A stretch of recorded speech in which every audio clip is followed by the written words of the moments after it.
Octobre 2018, mouvement Gilets jaunes. Des Français en colère et qui protestent de manière non structurée dénoncent la politique du chef d'État français, la future réforme des retraites, les institutions, l'inflation, etc., etc., etc.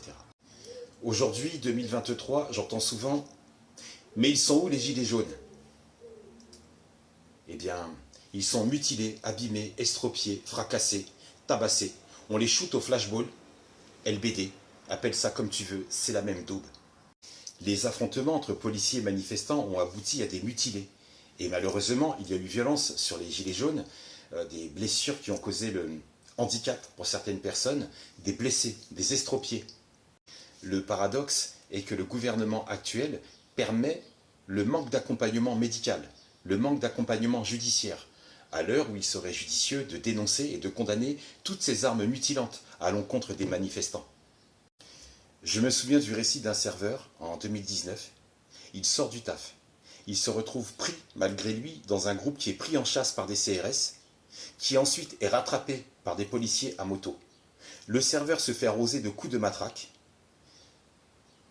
Il tombe dans les pommes, il s'évanouit et il se retrouve sur le carreau. Quand il se réveille, il n'a plus de dents. Il était dans les vapes et quand il s'est réveillé, c'était pour cracher ses dents, cassées, fracturées, expulsées. 11 dents au total. À 44 piges, ce serveur a dit un truc intéressant. Les dents, c'est un passeport social. En perdant les siennes, il a perdu son taf. Sa mutuelle qu'il paye tous les mois lui a dit « On n'assure pas vos dents, on ne fonctionne pas comme ça ».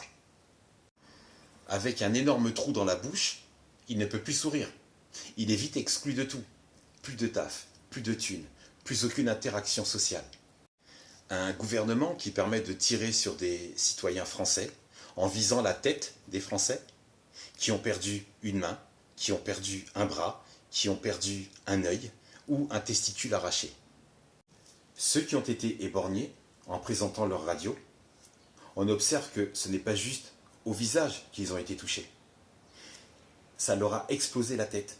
La balle, dans sa trajectoire, prive d'un œil, mais a réduit leur boîte crânienne en miettes. Donc la question, ils sont où les gilets jaunes? Un peu de respect. Ne soyons pas amnésiques. Et que la paix soit avec toi.